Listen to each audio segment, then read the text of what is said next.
Hello friends, welcome to एमिकम series. Friends, last video में हमने आपको बताया था कि जो सीबीएसई बोर्ड क्लास 12th में कौन सा पोर्शन डिलीट हुआ है और उसमें रिवाइज्ड सिलेबस क्या रहा है। फ्रेंड्स, आप सभी के कमेंट्स मुझे मिल रहे हैं और उसमें कुछ कमेंट्स ये भी मिले हैं कि सर आपने सीबीएसई का तो बोर्ड का तो सिलेबस बता दिया है, तो प्लीज़ हमें माध्यमिक शिक्षा परिषद का यानी कि यूपी बोर्ड का सिलेबस जो रिवाइज्ड हुआ है उसको भी बताने का कष्ट करें। सो ये वीडियो आपके लिए ही है जिन्होंने मुझसे ये कहा है कि यूपी बोर्ड का जो रिवाइज सिलेबस है वो बता दीजिए सर। ओके, तो शुरू करते हैं आज का वीडियो, जिसमें कि मैं शुरू कर रहा हूँ क्लास 11th यूपी बोर्ड का रिवाइज्ड सिलेबस। ओके, जैसा कि आप स्क्रीन पर देख रहे होंगे, इसमें नंबर 1 पर है इकाई 1 यानी कि यूनिट 1 रसायन की कुछ मूल अवधारणाएं। मैंने आपको यहाँ पर स्क्रीन पर 2 पेज शो किए हुए हैं। जो पेज आपका 82 नंबर पर शो किया हुआ है वो जो कि मटेरियल नहीं आएगा। ओके, और वो जो पेज नंबर 84 यानी कि जो पेज राइट में है आपको दिख रहा है अपने स्क्रीन पर, वो मटेरियल यानी कि वो सिलेबस आपके इस ईयर के एग्ज़ाम में आएगा। ओके, देखिए इकाई नंबर 1 रसायन की कुछ मूल अवधारणाएं। सामान्य परिचय। द्रव्य की कणिक प्रकृति एक ऐतिहासिक पहुंच, रासायनिक संयोजन के नियम, डाल्टन का परमाणु सिद्धांत, तत्व, परमाणु और परमाणु की अवधारणाएं। ये वाला मटेरियल इस साल के सिलेबस में नहीं आएगा। ओके, ये वाला मटेरियल इस साल के सिलेबस में नहीं आएगा। अब क्या करना है इस साल के सिलेबस में वो देखिए पेज नंबर 84 पर, यानी कि राइट हैंड साइड के पेज पर जो लिखा हुआ है वो देखिए, रसायन विषय का महत्व एवं और विस्तार, परमाणविक आणविक द्रव्यमान, मोल की अवधारणा और मोलर द्रव्यमान प्रतिशत संगठन, मूलानुपाती एवं आणविक सूत्र, रासायनिक अभिक्रियाएं, स्टोइचोमेट्रिक और उस पर आधारित गणनाएं।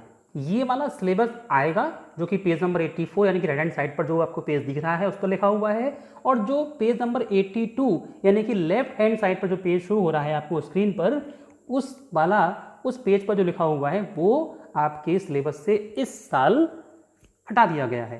ये हटाने का विचार चल रहा है। ओके, ऐसे ही इकाई नंबर 2 पेज नंबर 82 यानी कि लेफ्ट हैंड साइड, परमाणु की संरचना, इलेक्ट्रॉन, प्रोटॉन और न्यूट्रॉन की खोज, परमाणु क्रमांक, समस्थानिक और समहारिक, थॉमसन का मॉडल और इसकी सीमाएं, रदरफोर्ड का मॉडल और इसकी सीमाएं इस साल के सिलेबस से हटाए जाने का पर विचार चल रहा है। नेक्स्ट पेज यानी कि 82 पेज, इकाई नंबर 2 यानी कि इसी का ही परमाणु की संरचना में क्या क्या चीज़ इस साल आएगी जो आपके सिलेबस में मौजूद है इस साल, वो है बोहर मॉडल और उसकी सीमाएं, कोशों एवं उपकोशों की अवधारणा, द्रव्य एवं प्रकाश की द्वैत प्रकृति, डी ब्रोगली संबंध, हाइगेनबर्ग का अनिश्चितता सिद्धांत, कक्षकों की अवधारणा, क्वांटम संख्याएं, sp और d कक्षकों की आकृतियां, कक्षकों में इलेक्ट्रॉन भरने के नियम, अफबाउ नियम, पाउलीज अपवर्जन नियम तथा हुंड का नियम, परमाणुओं का इलेक्ट्रॉनिक विन्यास, अर्धभारित और पूर्ण भारित कक्षकों का स्थायित्व। ये चीज़ आपके सिलेबस में इस साल आनी है। और बता दें, इनका जो अंक आएगा वो कम से कम अधिकतम 6 आएगा। 6 अंक का कुछ ना कुछ आपसे पूछा जाएगा इस टॉपिक से। जो इकाई नंबर 1 थी उसमें अधिकतम 5 अंक का प्रश्न आपके सिलेबस में आएगा। 5 अंक का नहीं आएगा, 5 अंक का कितने भी प्रश्न आ सकते हैं, चाहे वो 1 नंबर का हो, 2 नंबर का हो, इस तरीके से वो मैं आपको इसी वीडियो में बताऊंगा कि किस टाइप से आएगा। ओके, आगे बढ़ते हैं। अब आता है इकाई नंबर 3 तत्वों का वर्गीकरण और गुणधर्मों की आवर्तता। जो कि नहीं आएगा वो है सिलेबस में वर्गीकरण की सार्थकता, आवर्त सारणी के विकास का संक्षिप्त इतिहास, और जो आएगा इसमें इकाई 3 में वो है आधुनिक आवर्त नियम तथा आवर्त सारणी का वर्तमान स्वरूप, तत्वों के गुणधर्मों की आवर्ती प्रवृत्ति, परमाणु त्रिज्याएं, आयनी त्रिज्याएं, आयनन एंथैल्पी, इलेक्ट्रॉन लब्धि एंथैल्पी, अक्रिय गैस त्रिज्याएं, विद्युत ऋणात्मकता, संयोजकता, 100 से अधिक परमाणु क्रमांक वाले तत्वों का नामकरण, और ये कुल आएगा अधिकतम 5 अंकों का। फिर आता है इकाई नंबर 4। इसमें से कुछ भी इस बार डिलीट नहीं किया गया है।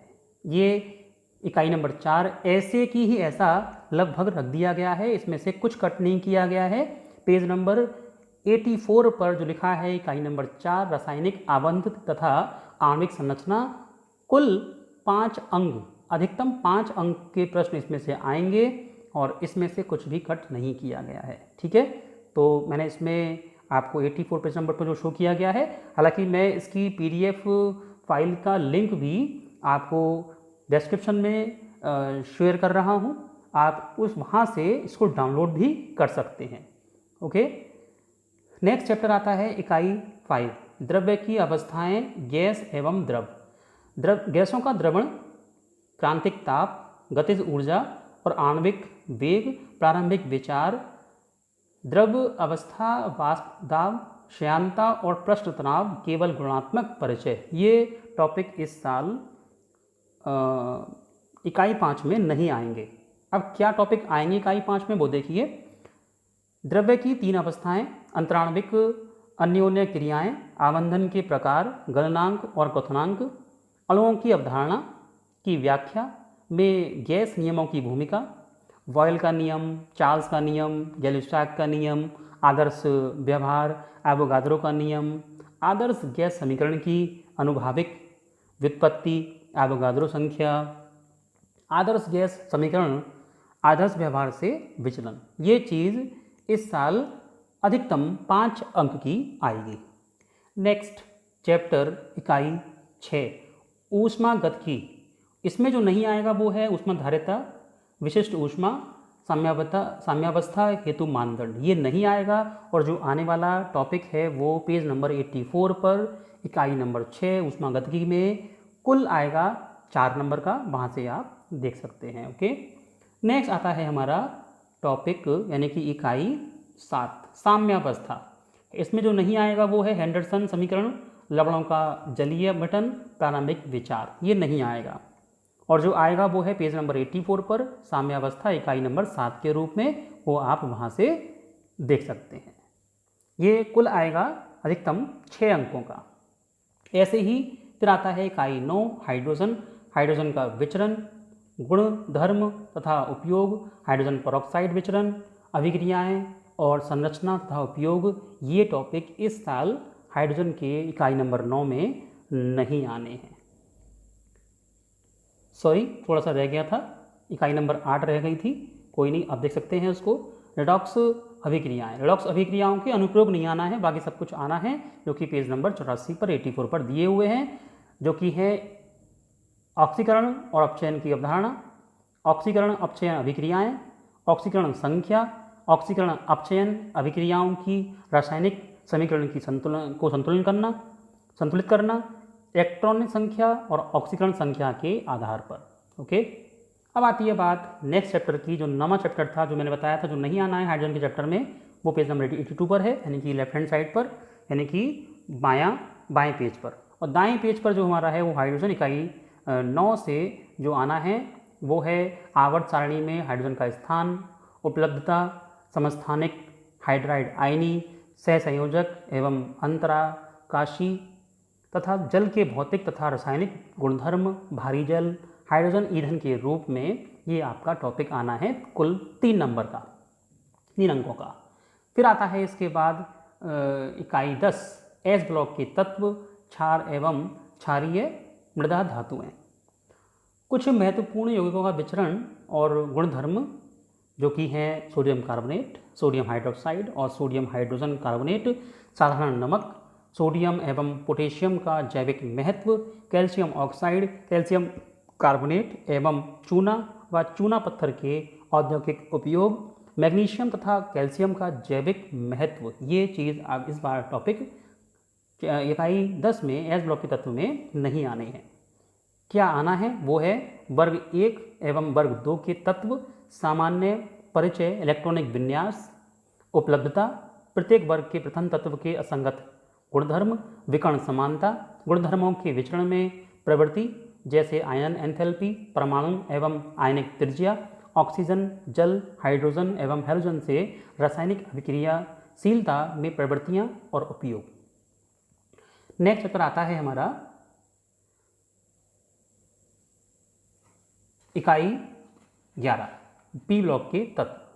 इसमें भी काफ़ी कुछ नहीं आना है इस बार।